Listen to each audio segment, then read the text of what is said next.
Tenemos la suerte de que nos acompañe en esta segunda conferencia del día la doctora Carmen Parra, que viene de la Universidad Abad Oliba CEU de Barcelona. Carmen Parra es licenciada en Derecho por la Universidad de Granada y doctora por la Universidad de Barcelona.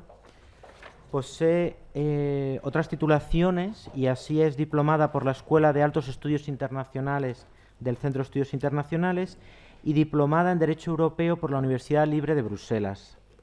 Actualmente ejerce como profesora de Derecho Internacional y de Instituciones de Derecho Comunitario en la Universidad Abad Oliba, donde ocupa también cargos relevantes como es la dirección de la Cátedra de Economía Solidaria y también la dirección de la Cátedra UNESCO Paz, Solidaridad y Diálogo Intercultural. Es miembro del Observatorio de la Familia de la Consejería de Bienestar de Cataluña, vicepresidenta de la Comisión de Derechos de las Personas con Discapacidad del Ilustre Colegio de Abogados de Barcelona, y otra labor muy importante que desempeña es desde la Asociación del Instituto Catalán de la Familia y el Derecho. Pues le agradecemos su presencia hoy aquí, que nos acompañe y, tal como se ha dicho inicialmente, pues dispone usted de 25 minutos para su intervención. Muchas gracias. ¿Se pone aquí? Ahí está. Vale. Muchas gracias. Sobre todo quiero agradecer a la organización del Congreso Humanismo y Transición Ecológica por permitirme estar hoy aquí y aprendiendo mucho, porque soy una rara avis en un digamos, entorno donde se van a decir cosas muy interesantes. Y yo como abogada soy pues más positivista, pero me encanta la ecología y me encanta este punto de vista humanista que se le da aquí y que seguro que va a ayudar mucho en su implantación. ¿Puedo yo controlar el PowerPoint o si no voy avisando?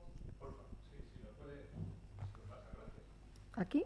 No, lo pasa ella. Ah, vale, voy avisando.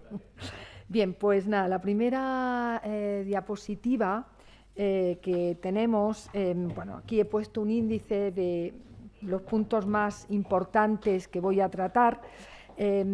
Voy a intentar controlar el tiempo para no excederme, aunque creo que es más interesante el debate que se pueda abrir, si es que así se conviene.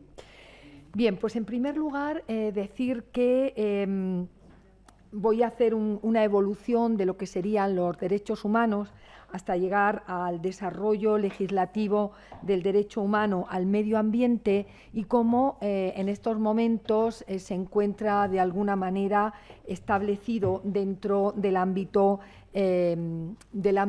tanto nacional como internacional. Pues bien, hay que decir que el derecho humano al medio ambiente no existía en la Declaración de Derechos Humanos. Cuando nació en Naciones Unidas este derecho, no se consideró que debía incorporarse debido a que en aquel momento no era un problema para la sociedad. En aquel momento los problemas estaban más relacionados con el mantenimiento de la paz y con respetar una serie de principios que son los que se han ido de alguna manera implantando. En este sentido, tenemos un progresivo aumento de la regulación del medio ambiente en relación a los derechos humanos, relacionados con lo que es la vida y la salud de las personas. En este sentido, tenemos estos derechos humanos que son individuales, esenciales, inalienables e inherentes a la dignidad de la persona. Junto a ellos hay otros derechos colectivos que se relacionan con la calidad de la vida de estas personas y que van a quedar afectados por el crecimiento industrial y tecnológico que va a influir en el medio ambiente y en su equilibrio ecológico. Siguiente. Bien, ¿cómo se han implantado los derechos humanos? Pues bien, inspirándome en la Revolución Francesa y en los principios de libertad, igualdad y fraternidad, encontramos una primera generación de principios, donde están los principios básicos que protegen a la persona. Son el derecho al honor, el derecho a la vida, el derecho a la dignidad, que en sociedades como la nuestra parecen muy implantados, pero que sabemos que no sucede lo mismo en el resto del mundo. Son los llamados derechos civiles y políticos. A continuación tenemos los derechos de segunda generación, que son derechos económicos, sociales y culturales, y que suplen las carencias que puede tener la comunidad. Aquí está la educación, la libertad de expresión, el trabajo, la vivienda digna. Llegamos entonces a los derechos de tercera generación, que es donde se sitúa el derecho al medio ambiente, sí equiparando lo que sería la fraternidad con la solidaridad. Aquí se conciencia a la sociedad para buscar mecanismos que fomenten el progreso social, estimulando el desarrollo sostenible. Pues bien, la generación de derechos, la primera y la segunda, están totalmente aceptadas por la comunidad, cosa que no sucede con los derechos de tercera generación. Estos están siendo cuestionados en cuanto que plantean problemas relacionados con los daños que puede producir el hombre al medio ambiente. Por ello, y estas serán, avanzo, algunas de las soluciones que yo voy a proponer, hemos tenido que buscar fuera de los estados, que al fin y al cabo son muchas veces los que plantean estos problemas, la ayuda en organizaciones internacionales, en la sociedad civil y en las entidades no gubernamentales, que son las que están dando una respuesta positiva a estos derechos. Entendiendo, vamos a trabajar en este sentido el derecho al medio ambiente como un derecho humano, derecho de tercera generación. Pues bien, lo vamos a definir como el conjunto de circunstancias o factores físicos y biológicos que rodean a los seres vivos e influyen en su desarrollo y comportamiento. Por tanto, tenemos dos puntos a desarrollar. Por un lado, tenemos circunstancias físicas y biológicas que van a repercutir en la calidad de los recursos humanos y, por otro lado, un derecho que afecta al individuo como generador de impacto en la naturaleza. Todo ello genera un compromiso con la sociedad para luchar contra la degradación de la biodiversidad. Para solucionar estos problemas, Naciones Unidas creó 16 principios marco en 2018. Yo no los voy a desarrollar porque son todos derechos en los que el Estado es el responsable del cumplimiento de los mismos. Pero a lo largo de mi disertación yo voy a intentar demostrar que no podemos solucionar los problemas de medio ambiente de manera unilateral. Tenemos que dar soluciones globales. Tenemos que pensar en la humanidad y no en el Estado como sujeto de derecho. De ahí que trabajemos los principios como orientaciones detalladas para ser puestas en práctica. Las vamos a entender solamente como un sistema de mínimos en los que nos vamos a encontrar con un soft law en formación, es decir, un derecho que está en estos momentos naciendo y formándose. Tenemos en este sentido, y dando respuesta a lo que antes planteaba, que el desarrollo legislativo del derecho humano se ha desarrollado a través de organizaciones internacionales. Yo aquí destaco la UNEP, la United Nations Environmental Program, que es una agencia de Naciones Unidas donde se han establecido la mayoría de los convenios que trabajan por el medio ambiente.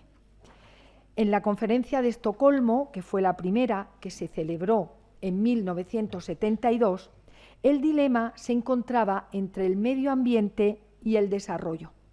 Nos decía, el hombre tiene el derecho fundamental a la libertad, la igualdad y el disfrute de condiciones de vida adecuadas, en un medio de calidad tal que le permita llevar una vida digna y gozar de bienestar, y tiene la obligación de proteger y mejorar el medio para las generaciones presentes y futuras. Pues bien, vemos cómo en estos principios que estableció, en estas manera de entender el medio ambiente que se estableció en la Conferencia de Estocolmo, lo que se intentaba era preservar y conservar el medio ambiente, con un objetivo que era buscar soluciones globales para mitigar los efectos negativos sobre el medio ambiente. A la Conferencia de Estocolmo le siguió la reunión de Río de 1992. Y aquí hacemos un retroceso. O sea, habíamos visto que el hombre era el que tenía que preservar el medio ambiente. Sin embargo, en Río, en 1992, se abandonan los principios de primera y segunda generación y se entiende lo que sería la protección del medio ambiente como algo secundario por detrás del crecimiento económico y de la extracción productiva. Por tanto, vamos a una nueva dimensión en la que digamos que la frase que lo resume sería que el que contamina paga, lo que da muy poco realce o no ayuda a ese concepto de protección del medio ambiente como una solución global a la que nos estábamos haciendo referencia. La Declaración de Nairobi del 97, la Declaración de Malmö de 2000 y la Convención Marco de Naciones Unidas sobre el Cambio Climático da otro giro en 2007.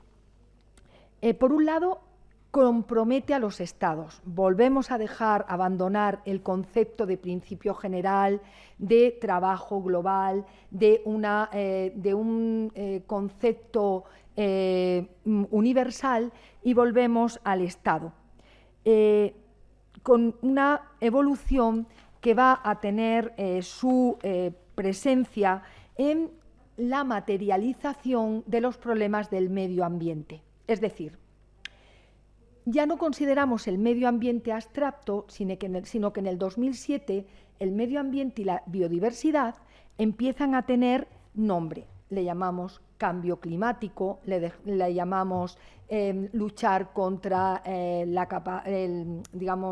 pérdida de la capa de ozono, luchar contra el calentamiento global. Es decir, empezamos a materializar lo que hasta ahora era la biodiversidad y el medio ambiente como conceptos generales.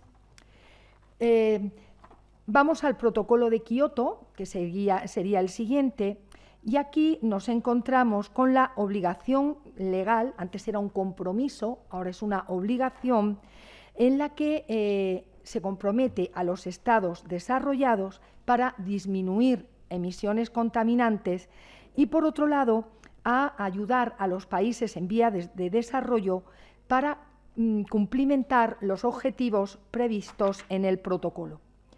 En este sentido, la comunidad internacional ha comprendido que el desarrollo no puede generarse si se produce contaminación y degradación. No puede prevalecer el lucro sobre la conservación del medio. Ejemplos como todo lo que pasa en el Amazonas, las minas en países en vías de desarrollo, los ataques a las personas que se están produciendo en estos entornos, nos dan un poco la referencia de lo que está sucediendo en la actualidad. Tenemos la cumbre sobre el clima de París, donde de nuevo el límite es el calentamiento global, ya no nos interesa el hombre, la humanidad, todo ha desaparecido, todo está relacionado con el mundo de la economía, con el mundo digamos, el mundo más material. Pasamos a continuación a la cumbre de Glasgow, que se celebró en el 2021, la COP26, que sigue en esta misma línea. No hay cambios y nos enfrentamos en unas semanas a la cumbre de Sharm el Sheikh en Egipto, la COP27, en la que el lema que se ha establecido es Juntos para la implementación y la necesidad de actuar y pasar de las promesas a los resultados. Como digo, el problema básicamente ha sido pasar de ese concepto abstracto a una materialización que la realidad hace que nos diga que no nos está dando resultados. Vamos ya al medio ambiente como un derecho humano universal y aquí nos encontramos con una pregunta. Yo he mantenido hasta ahora que lo importante no es materializar, no son los estados, no son los problemas concretos, sino que tenemos que tratar este problema como algo global. Y trabajo en este sentido el concepto de humanidad. ¿Puede la humanidad ser considerado un sujeto para el derecho internacional? Pues para el derecho no puede ser considerado un sujeto, porque no es tangible. Y la persona humana sería la que puede ejercitarlo, no la humanidad. Por eso catalogamos a la humanidad no como sujeto, sino como elemento catalizador necesario de la primacía de los intereses generales sobre los intereses de los particulares. De nuevo, al Estado lo dejamos a un lado, como tanto en su actuación multilateral y colectiva, a través de instrumentos convencionales, como a la comunidad internacional de Estados en su conjunto. En este sentido, tenemos que entender que la conservación de la especie debe quedar fuera de la soberanía de los Estados y que tiene que prevalecer la idea de la exploración y conservación de las especies para su utilización pacífica para generaciones futuras. Esto es una realidad y la tenemos ya en dos espacios poco conocidos, yo diría que tres, que son la zona internacional de los fondos marinos, que es una zona que ahora se ha puesto de moda, aunque lleva desde el año 82 delimitada, donde se encuentran metales raros, son nódulos polimetálicos, ahora muy necesarios para las nuevas tecnologías, que no son propiedad de nadie, son propiedad de la humanidad. Lo mismo sucede con la Antártida, lo mismo sucede con el espacio. Son zonas que no pertenecen a ningún Estado, no están bajo la soberanía de ningún Estado, no pueden ser conquistados, solo pueden ser explorados y, como digo, por la humanidad en su conjunto. Pues bien, la humanidad queda fuera de la soberanía estatal y la vamos a ligar a otro principio que me imagino que oiremos a lo largo de estos 2 días, que es el de la solidaridad intergeneracional, que es ni más ni menos que proteger el planeta, proteger la biodiversidad para ofrecérselo a las generaciones futuras. Esto de nuevo tiene otro problema jurídico y es que las generaciones futuras son personas inexistentes, no las conocemos, no están ahora y no las hace titulares de derechos. Por tanto, son las generaciones presentes las que tienen la obligación de mantener este legado de tal manera que si no podemos mantenerlas para generaciones futuras, sí que vamos a poder utilizar otro concepto que sí afecta el derecho internacional en estos momentos, que es el patrimonio común de la humanidad. Todo lo que es patrimonio común de la humanidad tiene esta protección legal que puede ser reclamada y que puede ser ofertada u ofrecida a generaciones futuras. Por tanto, la pregunta sería cuáles serían las obligaciones de las generaciones presentes en relación a las generaciones futuras.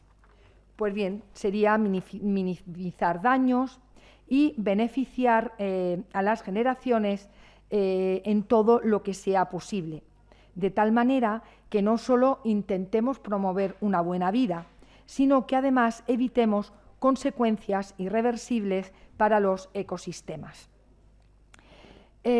Para preservar a la humanidad, entendida, como hemos dicho, como ese concepto que se aleja del sujeto, tenemos que trabajar con lo que se llaman normas de jus cogens.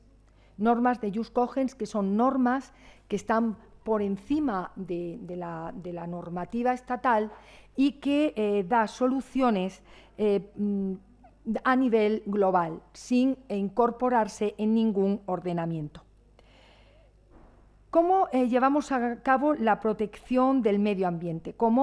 En relación al medio ambiente en sí. Pues bien, los principios generales son obligatorios porque están dentro del Estatuto del Tribunal Internacional de Justicia. Por otro lado, los principios que nos encontramos serían los principios de necesidad, que sería el que de manera multilateral va ligado a la seguridad, el principio precautorio, que es aplicado unilateralmente por los Estados, pero como una reacción preventiva, el principio de cooperación, el principio de buena fe, son todos los principios que en estos momentos se incorporan para dar solución al ámbito del medio ambiente. Para ir terminando, en estos 5 minutos que me quedan, dejo claro que los principios generales, esos principios de jus cogens, las normas erga omnes, que ya no es lo material, las normas de jus cogens son materiales, es el derecho a la vida, el derecho a la igualdad, son materiales, los derechos de los niños, mientras que las normas erga omnes pertenecen a los principios generales de derecho, quedan ya dentro de la filosofía del derecho. Pues bien, ahí es donde sitúo la protección del medio ambiente como parte del ordenamiento jurídico. A ello le uno dos ámbitos más que considero que son importantes. Por un lado, el impacto de la sociedad civil en el medio ambiente. Y aquí voy a tocar algo muy tangible, muy de redes sociales, los Fridays for Future, que crearon en su día, que creó Greta Thunberg, y que nos demuestra cómo en estos momentos la sociedad civil tiene mucho que decir.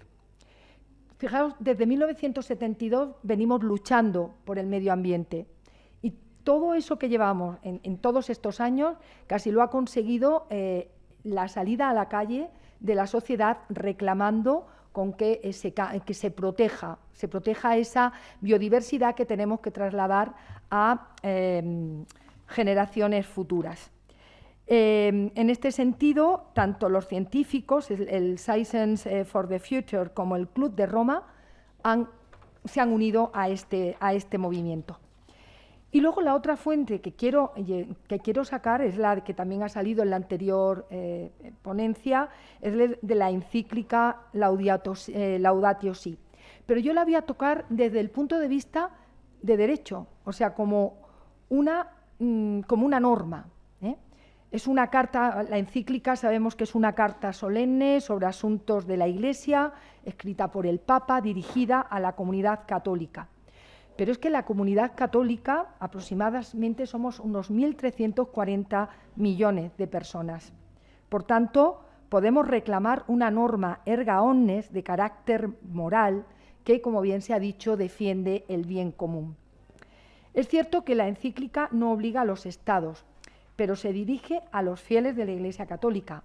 Y si leemos alguno de sus párrafos, vemos que nos dice que se dirige a creyentes y no creyentes. Es decir, es un documento en el que se habla de la ecología integral, en la que convive tanto la ecología ambiental como la económica, la social, la cultural y la de la vida cotidiana. Es un mandato, por tanto, para preservar al planeta.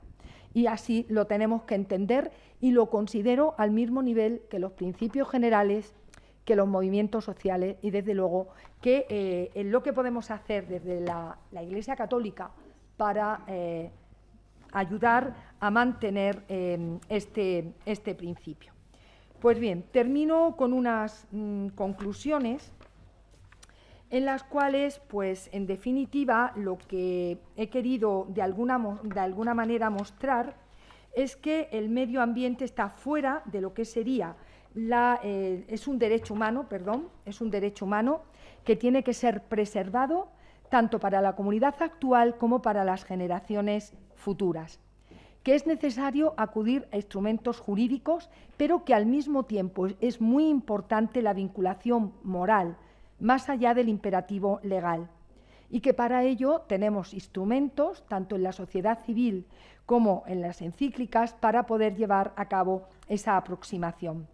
Termino diciendo que esta visión de la ecología fuera de un espacio territorial, que son los estados, y de materias concretas, como es luchar por el cambio climático o por la capa de ozono, da una luz de esperanza a la preservación del planeta en su conjunto, siguiendo dictados éticos que cumplen las personas por convicción moral y no por un imperativo legal.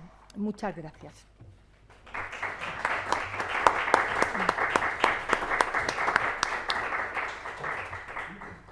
Muchas gracias por su ponencia y muchas gracias por haberse ajustado el tiempo concedido. Se abre ahora un turno de preguntas. Las preguntas se pueden hacer desde la sala o por los canales de YouTube.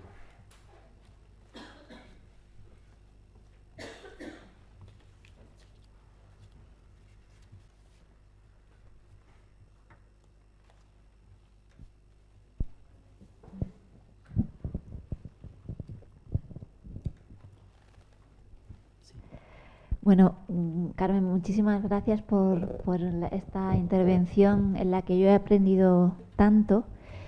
Y yo no procedo del mundo del derecho, sino de la filosofía y trabajo cuestiones de bioética. Y cuando te estaba escuchando, oía un poco el recorrido histórico, ¿no?, de la evolución, cómo el medio ambiente se va tematizando de una manera más expresa. A mí me surgía muchas preguntas, ¿no? Pero querría saber simplemente tu opinión al respecto, porque encuentro que hay ciertas... yo creo que un poco el Congreso quiere abordar esta cuestión, ¿no? Cierta incoherencia al hacer una reivindicación por, la conservación del medio ambiente, como si el hombre no formara parte de él y fuera su principal enemigo, ¿no? Hasta el punto de que se contrapone la preservación de lo natural, ¿no? y se ve como una amenaza, por ejemplo, el crecimiento demográfico humano, por poner un ejemplo, ¿no? Entonces, yo aquí en estos encuentros internacionales, ¿no?, las reuniones, los ODS, las convenciones que se realizan, veo que hay a veces un tratamiento que no es, a veces no sé si es falta de honestidad en el tratamiento de la cuestión medioambiental, o no sé qué pensar, porque veo muchas cuestiones muy extrañas, ¿no?, por así decirlo. Simplemente es una pregunta muy general. Quería saber tu opinión al respecto. Gracias. Muchísimas gracias. Sí, efectivamente. A ver, yo felicito de verdad, y no lo digo solamente por cortesía, el haber mezclado diferentes ámbitos sociales dentro de un tema como es el medio ambiente, la biodiversidad, porque yo creo que parte del problema es la falta de comunicación y la falta de conexión que existe entre todas estas ciencias que trabajan en esta materia. Yo creo que si las convenciones las hicieran, participaran filósofos, biólogos, juristas, serían diferentes. Pero es que es verdad que las convenciones lo que hacen es reflejar la visión política de los estados en cada momento. Con lo cual eso no es ecología, eso no es biodiversidad, eso no es medio ambiente. Eso es sencillamente una manera económica de justificar determinadas medidas que se hacen en momentos concretos. Entonces, desde esa visión, yo entiendo que cuando estamos hablando de biodiversidad, tenemos que hablar o de medio ambiente o de protección del medio ambiente, tenemos que sacarlo de esa dimensión, sacarlo de la parte más jurídica positiva, o sea, de convenios, de leyes, porque eso no sirve para nada. Ahora habrá un gobierno, dictará una ley que dirá A y vendrá otro y dictará una ley que dirá B. Y lo que es bueno para uno es malo para otro. Por lo tanto, se tiene que situar en un estatus superior, donde nosotros como personas tenemos un compromiso y cada uno de nosotros tenemos que luchar y ayudar al mantenimiento de ese planeta que tenemos, ¿no? Y como dice la Laudato Si, que a mí me gusta, es esa visión además, digamos que holística, ¿no? O sea, es que no es solo lo verde, es que es lo cultural, es lo social, es lo humano, es todo un conjunto, no se puede ver de una manera tan sectorializada. Ese es mi punto de vista.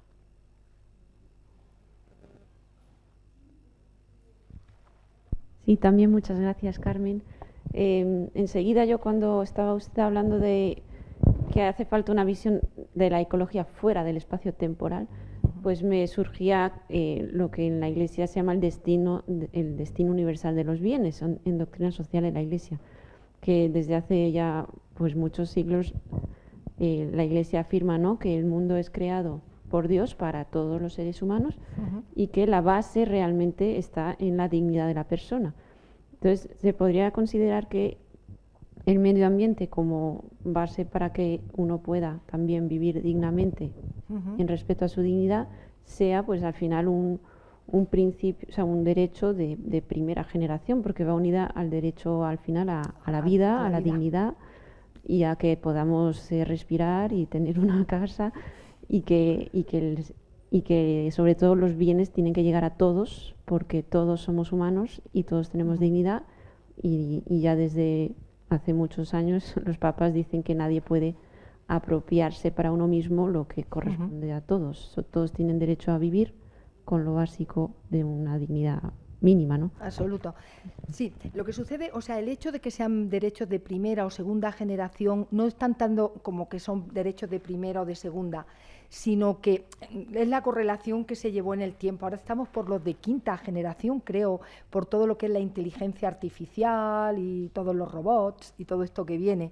Pero estoy totalmente de acuerdo que estaría al nivel, o sea, ese concepto que creo que, vamos, lo comparto totalmente, tendría que haber estado, si en aquel momento, tras la Segunda Guerra Mundial, no hubieran tenido otros problemas más graves que resolver, tendría que estar reclamado como un principio fundamental al mismo nivel que el derecho a la vida, porque es esto, la vida, o sea, yo siempre trabajo, no es el principio desde este punto de vista, pero desde la cátedra UNESCO que dirijo, que tiene la palabra paz, solidaridad y diálogo intercultural, yo hablo de la paz positiva.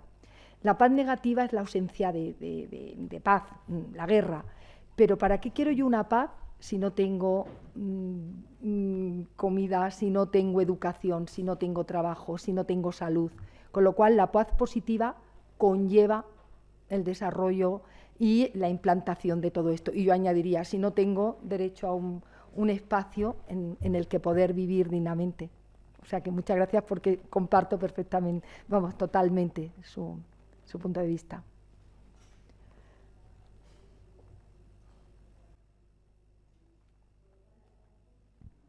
Merci de votre intervention.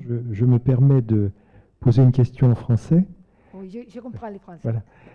Dans ce que vous avez dit sur la durabilité, donc, qui relève du développement durable, et dans l'histoire, dans les étapes, il y a le rapport sur le développement durable de l'ONU qui suppose un équilibre entre trois pôles, trois domaines qui sont le développement économique, le développement personnel et humain et les aspects environnementaux. Est-ce que le problème n'est pas actuellement de maintenir cet équilibre et de ne pas faire pencher la balance plus vers les aspects environnementaux? C'est peut-être aussi un petit peu ce qui s'est dit dans les questions précédentes. Je vous remercie. Merci beaucoup. Sí, efectivamente, el problema lo encontramos en que Naciones Unidas, cuando hace sus resoluciones, habla de esta triple dimensión, pero cuando se materializa, cuando se pone en positivo para poder tener una regulación, la balanza no está equilibrada, efectivamente. Lo personal queda a un lado, los aspectos más, diría que trascendentales, y el peso va hacia aspectos económicos. De hecho, si vemos los 16 principios marco, todos ellos tienen un componente donde no hay un equilibrio.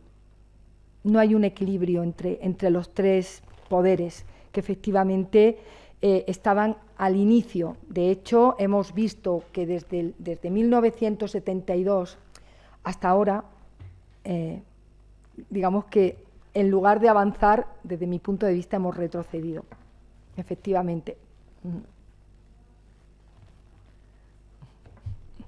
Buenas tardes, Carmen. Buenas tardes.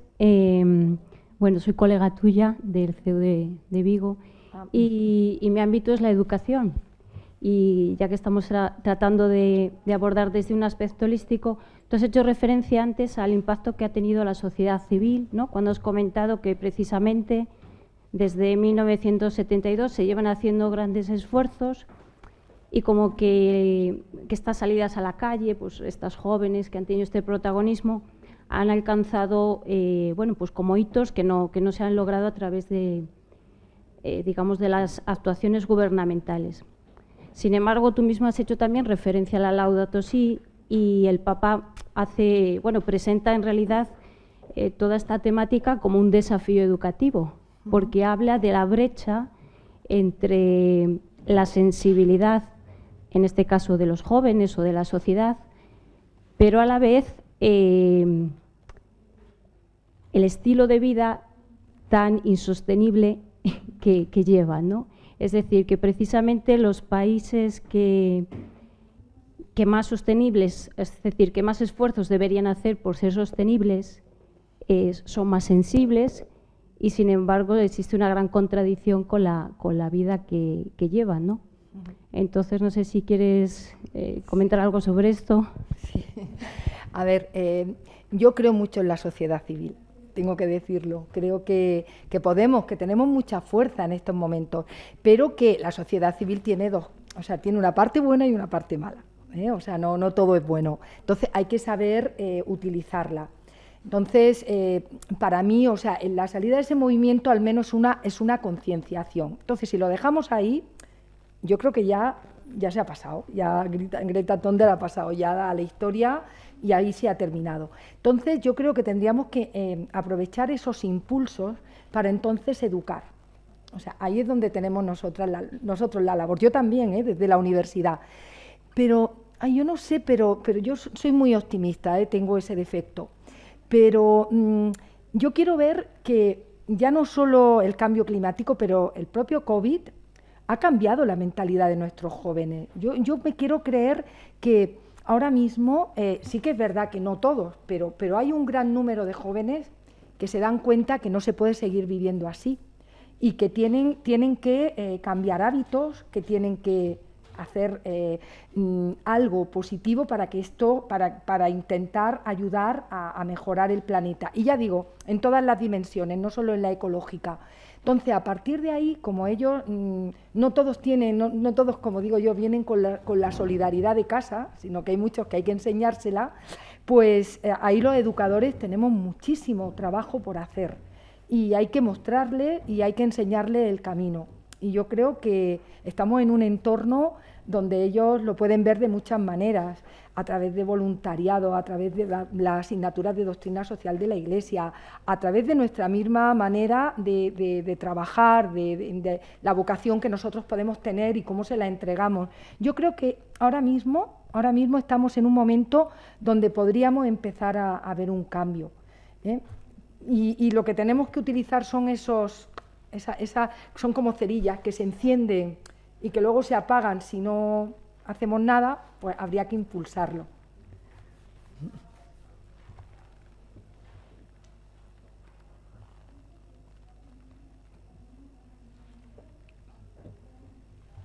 par de reflexiones que me han surgido a mí. Es verdad que hablar de las generaciones futuras suena muy intangible, pero bueno, se podría pensar que la generación futura son los menores de edad. O sea, que podrían ser, o sea, esa generación futura se podría materializar pensando ya en la gente que tiene menos de 18 años. Eso por un lado. Y por otro lado, cuando ha hablado de lo de la COP del año pasado de Glasgow, yo muchas veces me fijo y me da la impresión, pero a lo mejor es desde mi desconocimiento, que no sé, desde el año 72, con todas estas declaraciones que se han sucedido, hasta qué punto verdaderamente se avanza con cada una de estas cumbres. O sea, hasta qué punto estas cumbres son rediticias o dan frutos o permiten avanzar, porque el despliegue de medios tiene que ser ingente y no sé hasta qué punto luego eso, yo qué sé, repercute verdaderamente en logros, en avances, en consecuciones. Y luego otra reflexión también que muchas veces me he hecho, cuando por ejemplo en el protocolo de Kioto, esto de quien contamina paga y tal, yo no sé hasta qué punto eso es válido, porque, vale, pues yo pongo dinero y contamino. O sea, es que eso, pues tampoco me parece válido eso, o sea, que decir, no sé, no todo se compra, no todo se paga. Pero terriblemente es así, sí. Entonces, bueno, pero... son tres reflexiones que siempre la verdad es que las tengo y bueno, me han surgido ahora bueno, de nuevo. En relación a los menores, es que los menores los tenemos muy protegidos. Eso sí que, o sea, los menores, los derechos de los niños... Sí, pero no me refiero a los derechos de los niños, me refiero a que como... si no se sabe quiénes son esas generaciones futuras, se puede considerar que ya los niños son ese futuro. Para el derecho no. O sea, estamos muy encorsetados, ¿eh? O sea, el derecho, ya he dicho, o sea, tiene sus límites para definir a la persona jurídica, la persona física, la capacidad jurídica, todo esto está como muy regulado. Entonces los niños quedan en una categoría que no serían generaciones futuras, serían, digamos, personas con capacidad jurídica limitada por la edad, pero que ya forman parte, digamos, de la sociedad, a nivel jurídico, solamente. Lo demás, estoy totalmente de acuerdo. Yo me parece tirar el dinero, pero es maquillaje político. Se reúnen, yo creo que son más espacios de reunión, pues para hablar, pero si luego resulta que ni China, ni India, ni Estados Unidos, ni Rusia cumplen con lo que allí se establece, si los que menos contaminamos, pero a años luz, es la Unión Europea, son ellos los que generan. Y bueno, y lo del que contamina paga es que se hace ahora mismo. O sea, nosotros tenemos unos derechos de emisiones de carbono y lo que hacemos es que se los compramos a los africanos. Claro, o sea, dice, bueno, yo te doy dinero y tú tus derechos me los vendes a mí y así yo ya puedo... pero es que yo, por eso, reducir el medio ambiente a eso ya me niego, porque digo, es que eso es economía. Hay que trabajar globalmente. Hay que tener una visión del medio ambiente que se salga de esta política tan, digamos, que poco ética, ¿no? Que desde luego no comparto y estoy totalmente de acuerdo con las reflexiones. Y otra reflexión, al hilo de lo que ha dicho la profesora Sara Gallardo, de que, y bueno, y también lo ha dicho usted, de que en un momento dado el hombre sale de estas consideraciones sobre el medio ambiente, no está integrado dentro, sino como es un ente ajeno, y muchas veces se contrapone el crecimiento demográfico con la conservación del medio ambiente, y eso sí que es una cosa que yo la veo de lo más compleja, como, hablando de sostenibilidad, que también lo ha dicho el profesor Marc Levatois, cómo conciliar la sostenibilidad con el crecimiento demográfico, porque esto es como, no sé, como una casa que la empiezas a llenar de cosas, la empiezas a llenar de cosas, la empiezas a llenar de cosas, Y llega un momento, yo eso lo veo difícil de conciliar, conciliar, o sea, no considerar al hombre un enemigo, sino es como, por ejemplo, cuando se habla muchas veces del papel que tiene el león en un ecosistema, ¿no? Si el león no estuviese, proliferarían los herbívoros hasta que eso colapsaría, ¿no?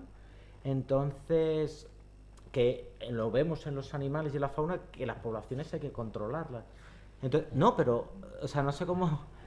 A ver, está mal dicho, lo sé, pero Sí, que... sí, pero te entendemos perfectamente. Pero, no, pero, mira, a mí una cosa que me gusta mucho es que la isla de Pascua muchas veces se pone como ejemplo a pequeña escala de lo que le puede ocurrir al mundo, ¿no? Pues lo mismo un ecosistema animal. Entonces, bueno, en definitiva, que cómo sería, o sea, sin ver al hombre como un enemigo, que no tiene por qué serlo, pero cómo conciliar la conservación del medio ambiente y el crecimiento demográfico. Uy, la pregunta del millón, ¿eh? Ya, da para otro congreso completo. Ya. Efectivamente, es muy complicado. Y el envejecimiento, que es que ahora somos muchos y cada vez vamos a hacer más, y ahí se prolonga la vida. Ya. Y nacen niños y no nos morimos, porque cada vez nos morimos más mayores. Y eso es muy difícil de dar una solución. Yo espero que abran la Luna o abran Marte y empecemos a despoblar el planeta, porque si no, sobre todo en determinados espacios hay esos problemas, pero claro, políticas de control demográfico... Bueno, o lo de China, ¿no? Claro. Lo que había en China. Bueno, pero ahora tienen el problema, porque ahora es una población envejecida. Y ahora resulta que tienen demasiados abuelitos y no tienen gente joven. O sea que yo creo que la solución no... Al león, vámonos al león, porque no sabría cómo solucionarlo. Vale, no pasa nada. Sí, sí. No sé si hay alguna pregunta más, ¿sí? Ah, el micrófono.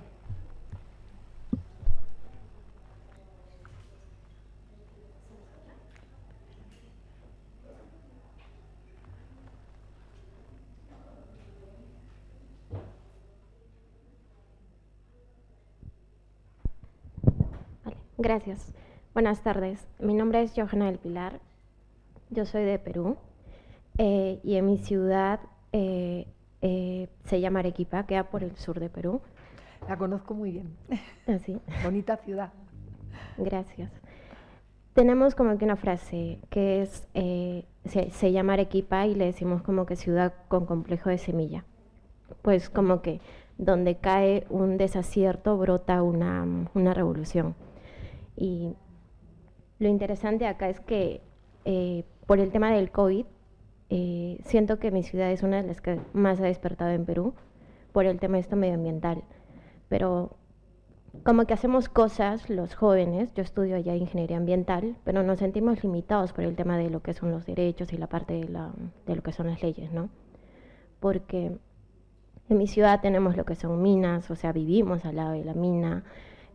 Perú es un país muy megadiverso, pero cuando pasa algo, o sea, pasan noticias, se derrama el petróleo, en la selva literal las comunidades viven, los niños como que juegan en el río y están como que con el agua y con el petróleo, y buscamos de hacer, o sea, como que de que eso cambie, ¿no? Porque consideramos que, o sea, no sé, que el ser humano ha perdido esa conexión con la naturaleza, ¿no? De que creo que debemos entender que nosotros somos parte de la naturaleza, ¿no? No que la naturaleza es parte de nosotros.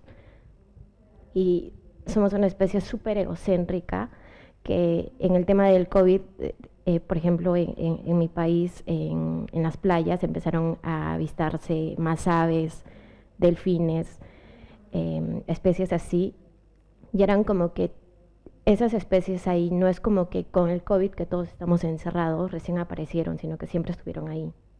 Y como todo estaba calmo, la gente ya estaba como que todo es full movimiento, ya empezamos a ver que, o sea, que había más allá de nosotros, habían otras especies, ¿no? Entonces hay bastantes movimientos, organizaciones, pero cuando tratamos de reclamar algo, nos limita las leyes, ¿no? Porque las leyes están, y es lo que trato de entender, cuáles son los puntos débiles que impiden al derecho medioambiental logre su misión de protección de salvaguardar el medio ambiente. ¿Qué es lo que se hace? ¿Cómo hacemos para que ese cerillo siga encendido, para que no se apague? Muchas gracias por tu reflexión. ¿Cuál es la limitación? Sigo diciéndolo, la economía. O sea, ¿por qué las minas siguen? Bueno, porque hay intereses económicos. Entonces, el hecho de que haya revoluciones o que se levanten, ya estamos haciendo algo. Tenemos ahora redes sociales donde nos enteramos lo que pasa en el resto del mundo. O sea, ya no queda oculto, ya no se puede esconder lo que se hace malo. El problema es que que a veces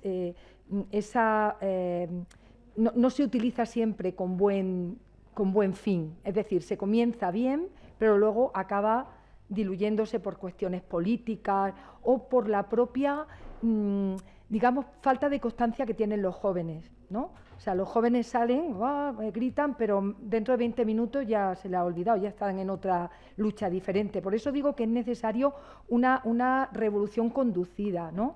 Y dicho esto, también a veces somos muy, ¿cómo lo podría definir para no dañar nada, ¿no?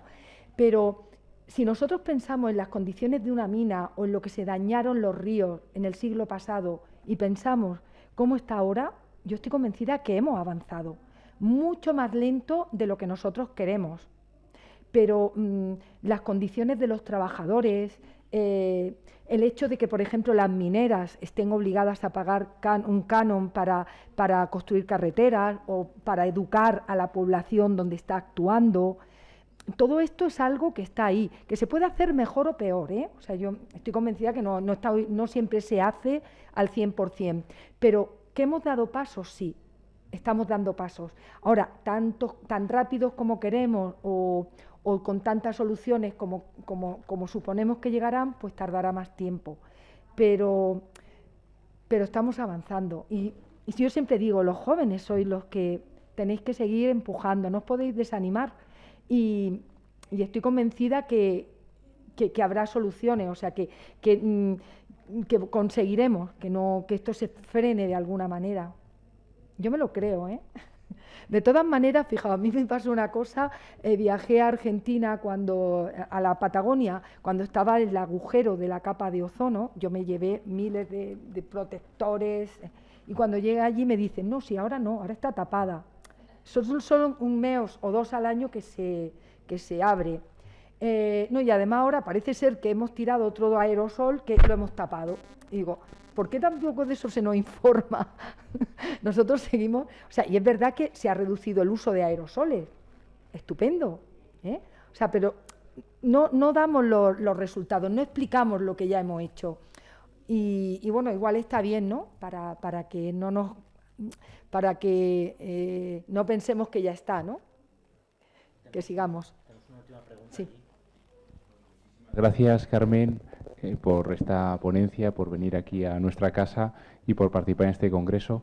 Y me gustaría hacer una reflexión que a mí me llena de esperanza, un poco en relación a la pregunta que ha hecho Carlos sobre la compatibilidad entre la demografía y el medio ambiente. Y es una reflexión desde la economía. Yo soy economista, pero no es desde una economía en la que es una palabra que a veces se asocia siempre a intereses no empresariales o una visión mercantilista de la persona, que no es eso, no es por ahí por donde quiere ser mi intervención. A mí es algo que me dio mucha esperanza cuando oí esta idea, y es que realmente el universo es un conjunto de materia y energía, ¿no? Y en el universo no hay recursos, no existen los recursos. O sea, los recursos existen en la medida en que la persona, es decir, las personas, convertimos esa materia y esa energía en cosas que no son útiles. Es decir, yo veo, por ejemplo, un líquido negro y entonces me molesta porque igual me impide, por ejemplo, cultivar o me estropea el agua potable, ¿no? Pero igual me doy cuenta de repente, vaya, pues si esto lo puedo utilizar para, por ejemplo, pues mover un vehículo, ¿no? Es decir, es petróleo, entonces es un recurso, es decir, que el ser humano tiene una capacidad de creadora de recursos. yo algún economista que sigo y dice, bueno, y esto es en lo que más se parece a Dios, en el sentido de decir que crea cosas que antes no existían. O sea, el petróleo no existe hasta que alguien no se da cuenta que es petróleo, ¿no? Y entonces, de alguna manera, si uno ve la historia de la humanidad, obviamente, por supuesto, sin hacer de menos los problemas medioambientales que tenemos, pero ve una población, un grupo creciente de personas, ¿no?, con un creciente consumo y también, y este es el toque de esperanza que quería dar, con unas crecientes habilidades creativas, ¿no?, de justamente transformar cosas en recursos.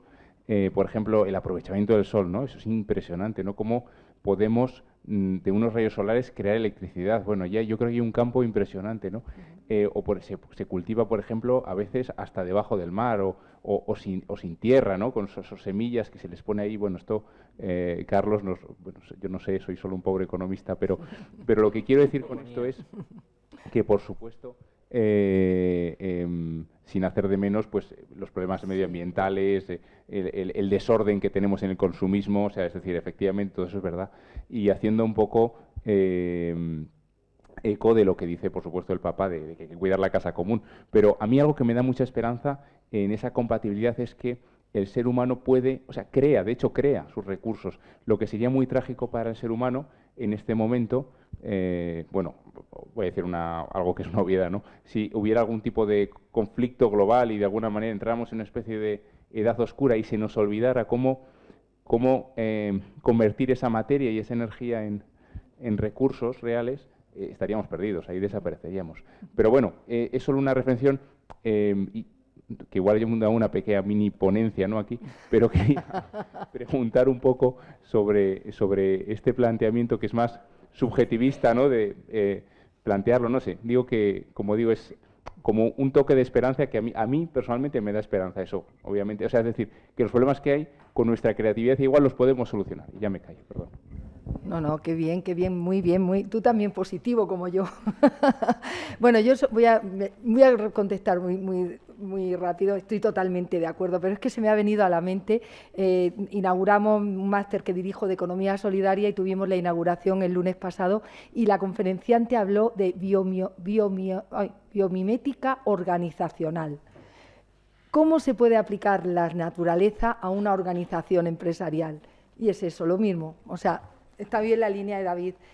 Si cogiéramos cómo actúa la naturaleza y lo aplicáramos a nuestra vida, o sea, cómo se organizan unas abejas, unas hormigas, un helicóptero vuela igual que una libélula, el velcro se inventó porque un señor se le pegaron cardos en el pantalón y de pronto vio que se le quedaba pegado.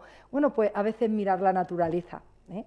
Y es lo que tenemos que hacer, mirarla, cuidarla y preservarla para las generaciones futuras. Una última cosa, hay un comentario por aquí por YouTube, dice, los jóvenes no se olvidan, están liderando la lucha contra el cambio climático de manera constante. El movimiento, no sé pronunciarlo, Skolater for Klimatet, que produjo manifestaciones en todo el mundo. Los jóvenes siguen en marcha y se ha llegado varias veces a las Naciones Unidas y a la Unión Europea. Es el movimiento de Greta Thunberg. Vale. Sí. Bueno, pues hay que seguirlo, que no se le olvide, que ya no salen a la calle, que continúen. Bueno, pues muchísimas gracias. Pasamos a la siguiente ponencia. Muchas gracias.